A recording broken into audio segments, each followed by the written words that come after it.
Ladies and gentlemen, welcome back. We are here for even much more Hearthstone action, and we've got an interesting best out of 3 here coming up.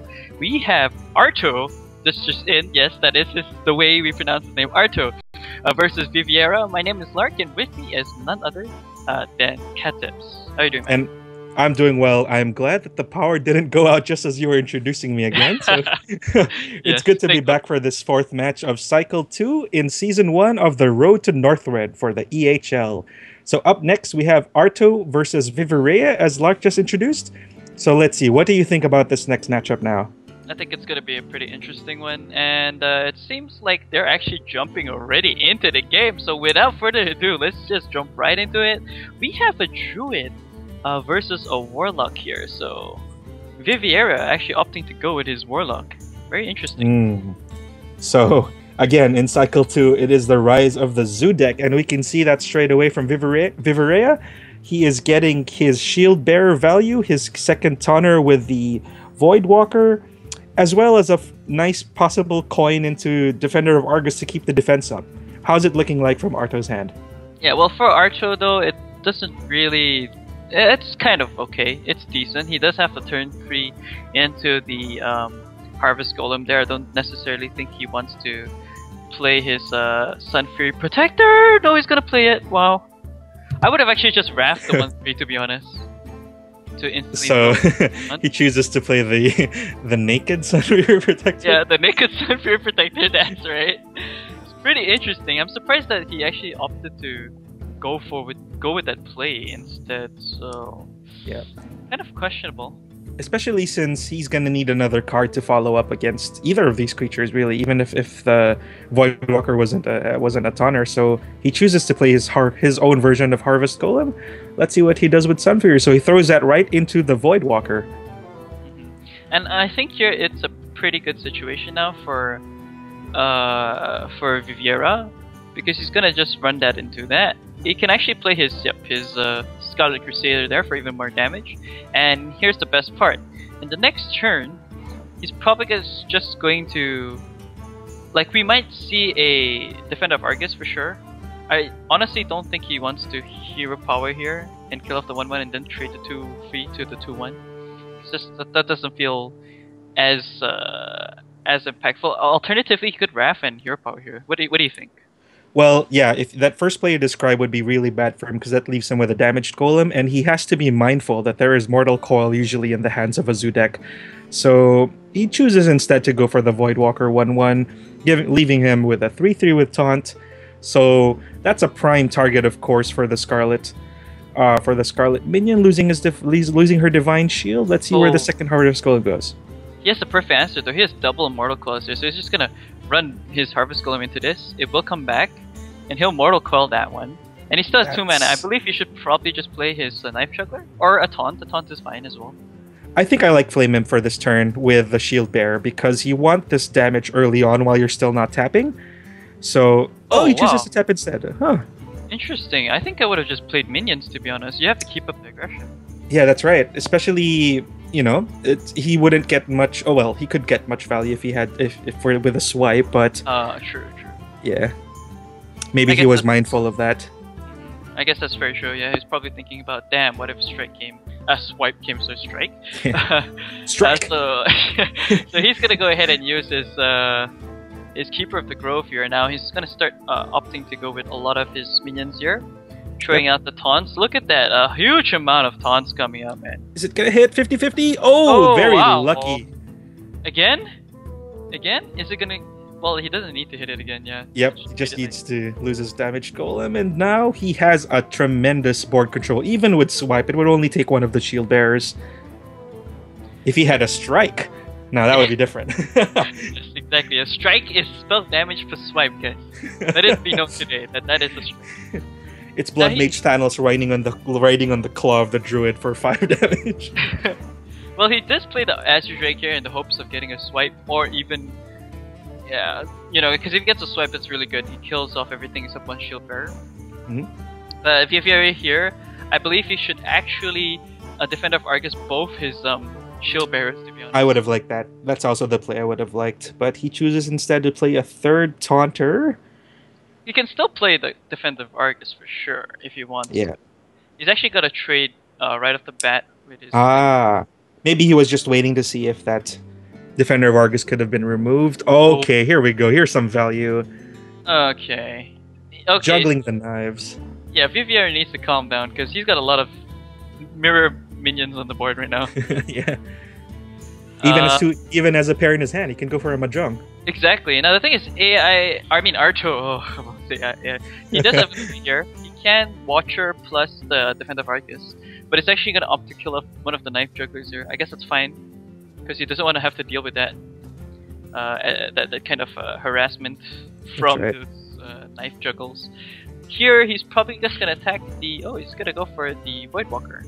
Okay. Maybe putting something in within range rather than going for the 0-4 that are still a bit out of range. I think I like Young Priestess with this nice synergy with Knife Juggler, and also buffs one of the 3 taunters on the board. For sure. So he's gonna start applying a little bit more pressure again. That's a 4-3, by the way. It's gonna hit onto the Knife Juggler. Oh, there's the Archie Commander. And it's looking pretty good. Look at that buff. It goes onto the Shadow Sun Cleric. Now that's a vanilla Shadow Sun Cleric, by the way, guys. A 3-3. 3-3. Yep. Very nice. So now Viverea has all of the options. He can keep buffing his minions with the Defenders of Argus. He now has a Wrecking Ball in the form of the Argent Commander to answer for any taunts that Ai2tto might put down. He also has the annoying Young Priestess in play to keep buffing those 3 taunters. So he has a nice lead going for him. Yeah, I believe here he should actually innervate the cow out. Oh, he's actually gonna here power up and kill. Try to deal a bit more damage to the Voidwalker. Alright, so opting not to go for a little bit more board there. He could have actually had 2 big taunt creatures on his. Oh my goodness, here comes one of the Doges. Getting a lot of value. Oh, the dagger even hits! Okay. Oh, wow. Okay, that's insane. The thing is, he can't play his Dire Doggy because it's kind of blocked out right now. Although he will be able to trade effectively here and still apply pressure. Look at that, 10 damage. 10 life on the Druid, and the Druid is praying to God he doesn't die right now. Oh, that's a swipe. That's a swipe. Easiest swipe. The question is, does he take out... I think the best choice for the main target is, of course, the Knife Juggler. But that still leaves the Argent Commander in play, so... Still looking pretty grim for Ai2tto. Yep, he has to swipe the Knife Jug for sure. Just here power up and attack the 0-3. Or play Cane Hoof. Yeah, but he should have actually done the previous turn. Yeah, I think he should have played that much earlier. It's not gonna do much for him right now. Look at the hand of Viverea. That's a lot of value he can get out of his Shield Bearers. He can put it right beside the Argent Commander for 5 damage. Okay, so here we go. Out comes the Defender of Argus on both the Shield Bearers. The Dire Doggy comes out and instant win. There we go. That's gonna be the first game there for Viverea, and unfortunately for Ai2tto, he's gonna be dropped down 1 game. So now we're starting to see a whole huge battle of upsets. Like Boonhammy wins against Helda, and now we're starting to see Viverea versus Ai2tto, and Viverea, who previously was 0-2, is now 1-2. Starting to be pretty interesting. It's like going back and forth. It's a lot more aggressive this day. Yesterday we saw a lot of control decks. We saw Warrior Control come out. We saw a bunch of Druids come out. We didn't see Handlock, but we saw Control Paladin also come into play. Now we're seeing a lot of aggression. Of course, the hero of Cycle 2, the Zoo deck from the Warlock, making its presence known. People starting to hate on Reynad. And we're now also seeing a nice aggressive, semi-aggressive Paladin deck. So we're seeing a lot more aggression today compared to yesterday's control decks. Yeah, for sure. So, without a doubt, we're going to be jumping into Game 2. What do you think Ai2tto is going to be playing here as his next deck? I want to see a Hunter. I know it's a very controversial choice, but I am in Team Hunter. I like Hunter. I want to see a mid-range Hunter. I want to see some other legendaries because we've been seeing a lot of unusual legendaries. We just saw Lorewalker Cho. Yesterday we were seeing Cenarius make a comeback. We were seeing a lot of Sylvanas. You know who I would want to see? I'd want to see King Crush. I want to see King Mukla. I want to see these legendaries come out to play, especially with Tinkmaster on the bench. Yeah, for sure.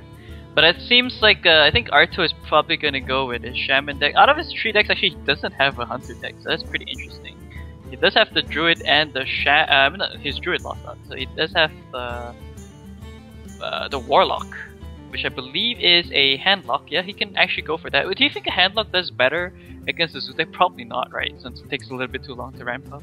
Well, the thing is, if you're playing the Zoo deck, you have to be careful and play around a certain life health so that the Molten Giants don't come out for free, or the Molten Giants don't come out in a correct position or in a correct life value. So you want to make sure that you have just enough not to overcommit, but at the same time also not get cleared from the Hellfires, and just have enough to burst down the opponent to kill him.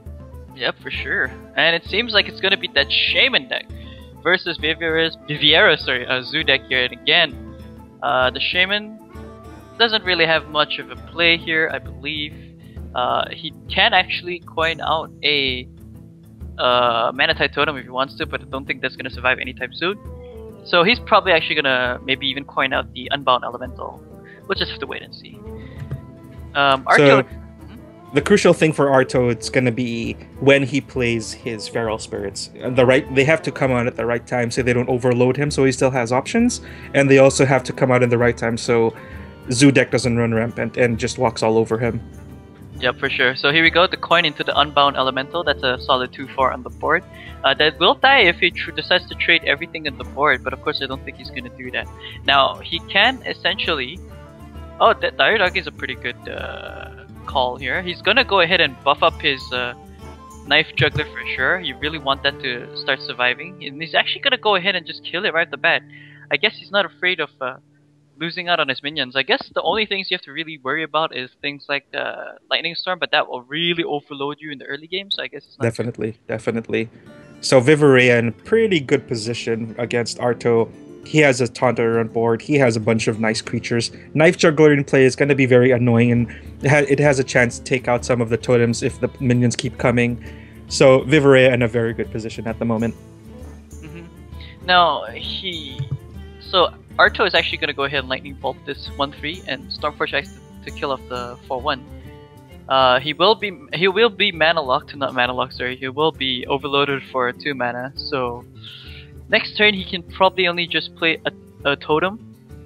But yeah, Viverea is looking pretty good right now. He's just gonna go ahead and throw down his Dire Doggy, attack the face, and I believe he's gonna probably even tap up. There we go. Argent Commander is gonna be the response then. Argent Commander is looking out to be the MVP of today's matches. He's been coming out and dealing his damage willy-nilly. Nothing's been able to stop a good placed Argent Commander for today's matches. So Totem comes out. Okay, so at least the doggy is gonna die again. Why you slay them doggies? They had nothing but cute little doggies. Yep. So doggy's gonna die there. The totem is actually pretty annoying for him, but Defender of Argus play here. Now here's the funny thing though. He actually taunts up the Priestess. I would actually just taunt up only the Sunfree Protector to kind of protect it from dying to the Stormforge Axe. That's right. What do you think about that play though? Yeah, I think I would agree with you. That way, the Priestess is still outside of reach, and he still has to go through a 4/4 to deal with it. But let's see. Let's see how he deals with it. Yeah, that's pretty interesting. So he's gonna play Earth Shock onto the 3/2 and instantly kill it because of the silence plus the the Blood Mage Palados, and instantly clears the board. This is actually looking pretty good for Ai2tto. Yeah, so I think that came into play. That the decision to taunt up the Young Priestess prompted him to make that series of decisions, I think. Because he would have saved Blood Mage and Earth Shock for something else later on, or I don't know, I'm not sure. Yeah. Now here's the funny thing though. Look at the hand of Viverea. Oh my god, double Doom cards. Okay, oh my gosh. He has the Soulfire here, I feel. He has the Soulfire. Okay, he loses 1 Doom card, so at least he will be able to have his Charger plus the other his Archon Commander plus the Doom card. But it's pretty sad that he has to lose another one. That's right. It's also... I like his hand now because if he chooses to have potential lethal next turn, he can just play the Doom Guard. If something comes down with 4 health, he still has the Commander as an answer for it, so he has good options in his hand at the moment. Exactly. So Fire Elemental is going to make its appearance here. Not like it's really going to do anything. I believe that Argent Commander plus the Bubble his girlfriend there as well. He's gonna take her for a ride. There we go. He's actually gonna attack into the fire elemental rather than dishing out damage to the face. I actually like that play because now you can see Viverea can just play his next card and then Doomguard for free. So playing that I think was a nice crucial remover. We still have Damage Golem in play. We still have the 2 damage there. So Ai2tto still has to think about his next few plays, how to deal with these threats. I guess that's true. It's just I thought he would be a little bit fearful for things like Lightning Storm and all the kind of jazz. But Feral Spirits is gonna make its appearance there. Look at that, flying all the way in. Very nice. Very nice. One of the better animations in this most recent patch. He actually thought about playing the Manatite Totem, but he didn't have enough mana for that. Only at 2. And yep, here he's gonna be able to clear everything due to the fact that he has that the Archie Commander and the Doomguard as well. So Doomguard is gonna be able to dish in 5 damage to the face. Oh, well, not even the face. That's true. Save the Argent Commander. That's even better. And right now, Ai2tto is in a pretty bad spot. Very bad spot indeed. That's a very dangerous board on Viverea's side, and all he has is a sad little 0/2 healing totem with nothing to heal. Yeah, exactly. Now, what do you think he can do here? Like even a Hex doesn't save him. Yeah, he's just his health has just gone too low. I think 6 health is a little very dangerous, very lethal spot to be in. So he might get lucky, and he didn't get. If he could have gotten one of the Taunt Totem, the Stoneclaw Totem, and he could have hexed one of the Doomguard or the Argent Commander, could have been better for him, but at the moment, it's pretty much over. Yeah, for sure. There we go. That's gonna be the first game in favor there for... not the first game, sorry. That's going to be the second game, actually. In favor for Viverea. And Viverea, man, his Zoo deck is just too strong. Another clean 2-0 victory. Guys, this is insane. We are going at these games at a breakneck speed because of all these 2-0s, because of all these aggro decks. We're seeing the reason why these aggro decks are being played, both in tournament situations and also at the ladder. There's a lot of answers, especially this Zoo deck with its slight amount of control. You have your Soulfires, you have Shield Bearers to stop aggression also. So they've become very effective, and we can see why in these matches. Yeah, for sure. It's looking to be a very tight group though. Like everyone is just at 2 points apiece, and it's hilarious, honestly. But yeah, I mean, we've still got what I believe is 2 more matches. Wait, 1 more match to cover? Yep. Next match is Boonhammy versus Viverea, and our last match will be Ai2tto versus Heldic, right? Yep. So those 2 matches are going to be very, very important for a lot of all these players since they're quite closely tied. So guys, don't go anywhere. We still got a lot more Hearthstone action. We'll be right back.